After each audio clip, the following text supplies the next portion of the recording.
I put the rear end back in the car because I remember there was something else I wanted to look at.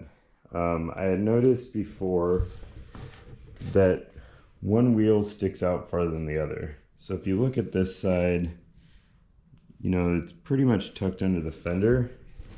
If we go over to the passenger side, the wheel sticks out a little bit more. It's kind of hard to see there.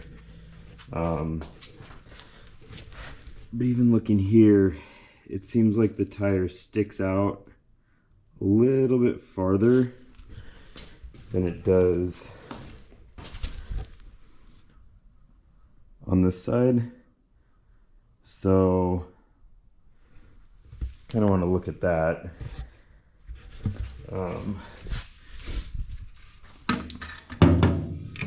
I put this against the bottom and the fender there, you can see there's a small gap on that side, and then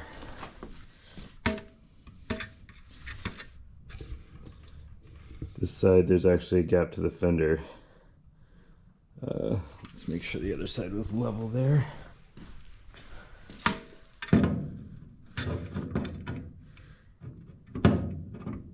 Yeah, so with the straight edge level, on this side we end up with the gap between the tire, and then on this side, with the straight edge level, we end up with, I don't know, quarter inch gap, half inch gap to the wheel well. So I want to try and figure that one out too. So for starters, I wanted to start by looking at the wheels and tires themselves. So putting a straight edge across that wheel, I get this to be about 9 5/8.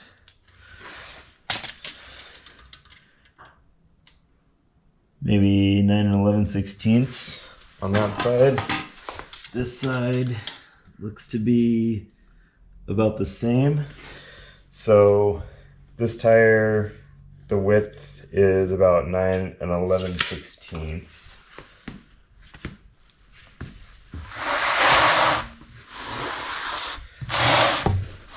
But if I look at this one,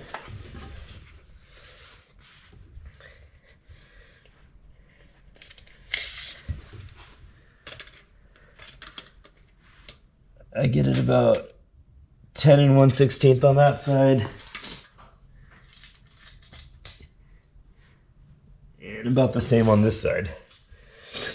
So for some reason, even though these are the same tires, over the course of however many years they've been sitting, I'm sure at various levels of inflation, for some reason they are not the same shape.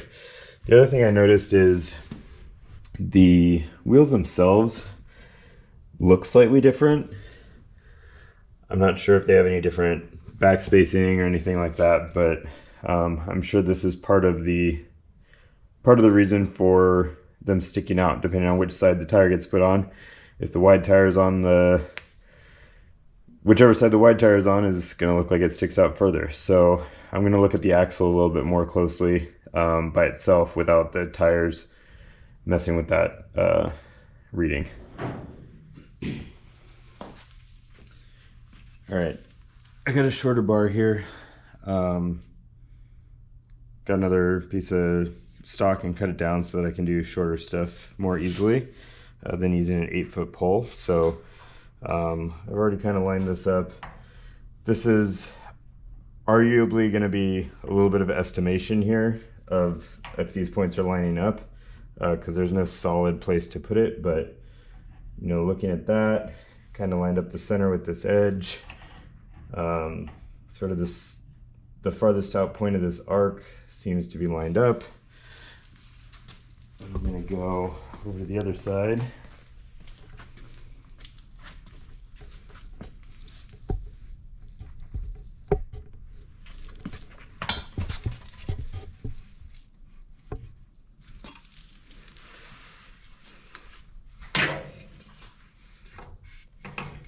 again, the center of the arc, or the farthest point in the arc, seems to line up with that edge.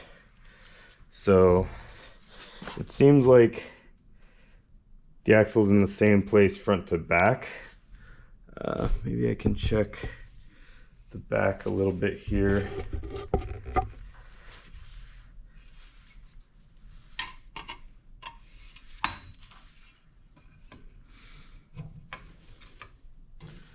It's actually pretty close.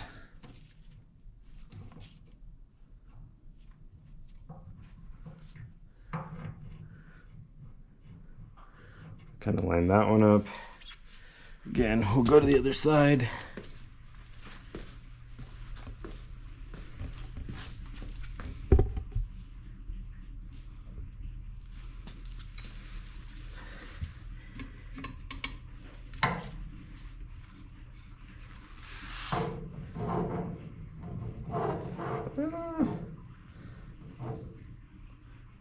Looks like this is a little bit farther forward.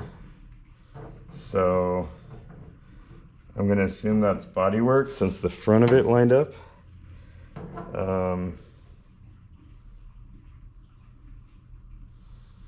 Actually, what I'm looking at here is this is way farther in than I think it was on the other side. Let me go back and check.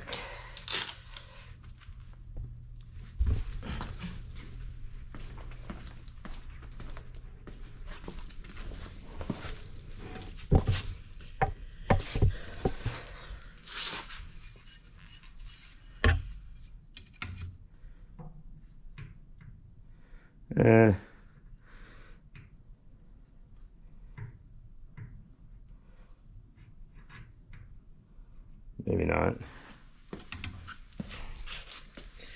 Okay. So if we have this.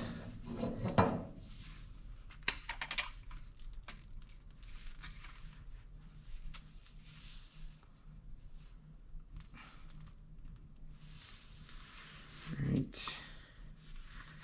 Move this up.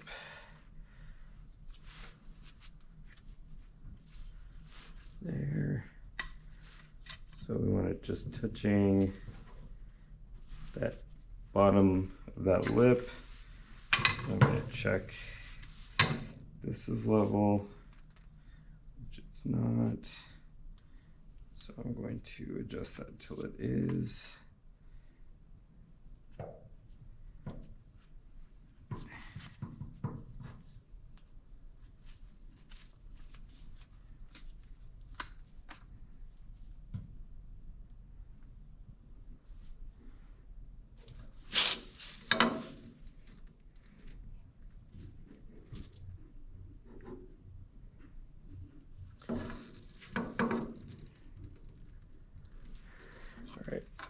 So level in both directions here.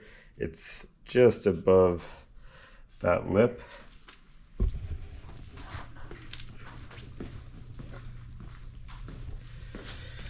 On this side.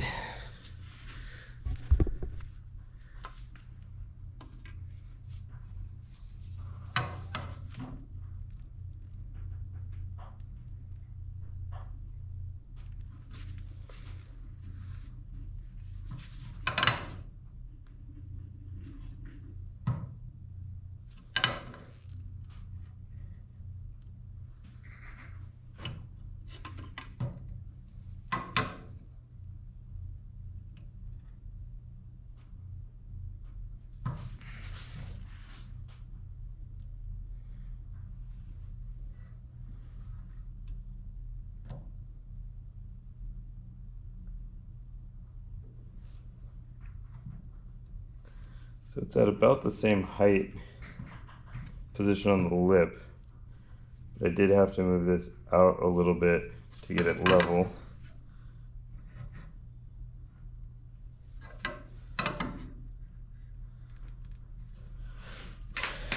Which again tells me that's pushed that way a little bit. And try and figure out the best way to see how much.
right, so I made this. It's probably not the best thing, but I think it'll work.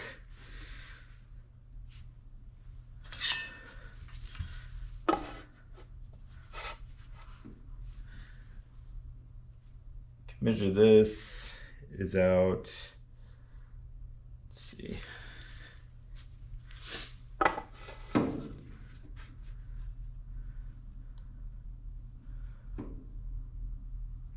looks like about 4 1/4 to the inner lip and about 6 inches to the outer.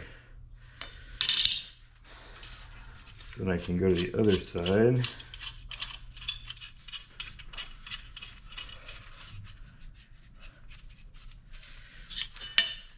Here I have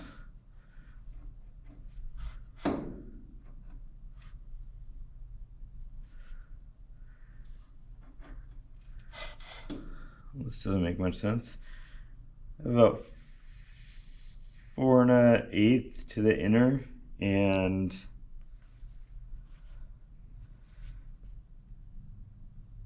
5 1/2 to the outer.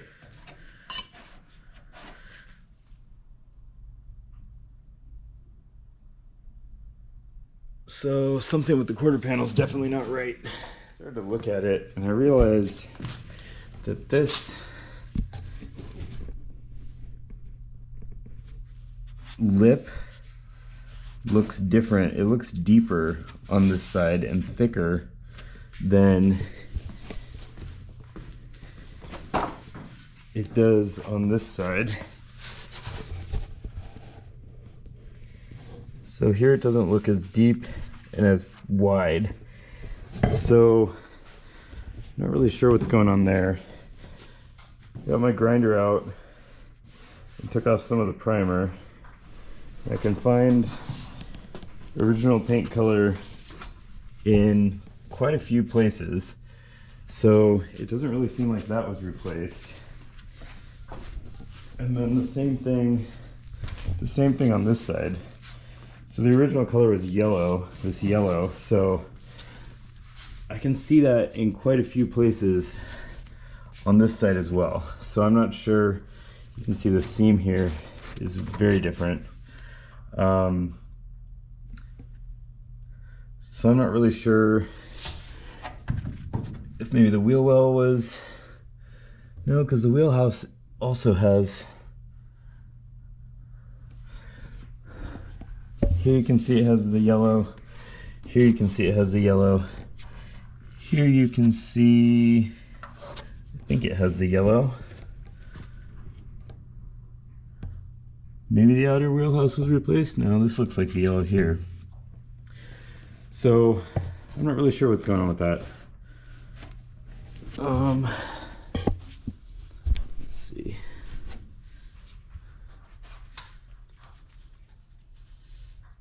So this side,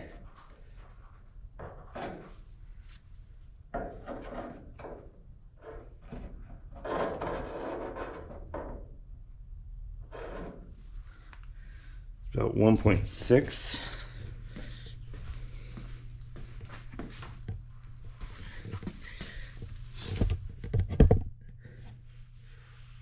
And this side is narrower. If you can see that there. So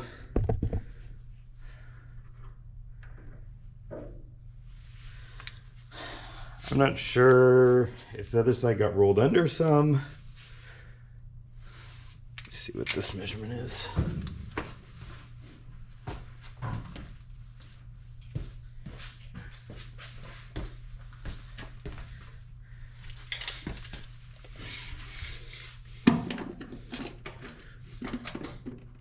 So to the inner, it's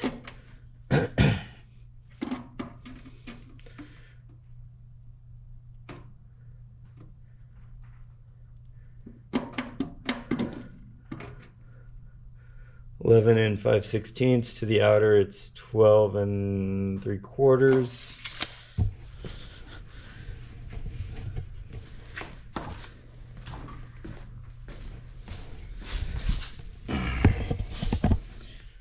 this side, there's a little extra junk in there.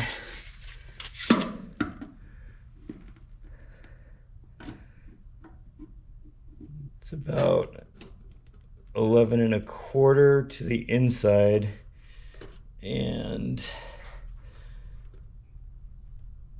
about 13 to the outside.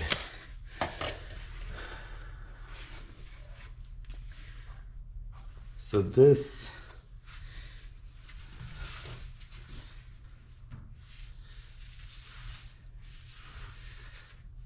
sticks out a little bit more than this side.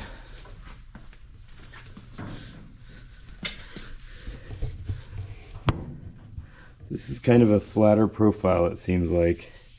More up and down, straight up and down.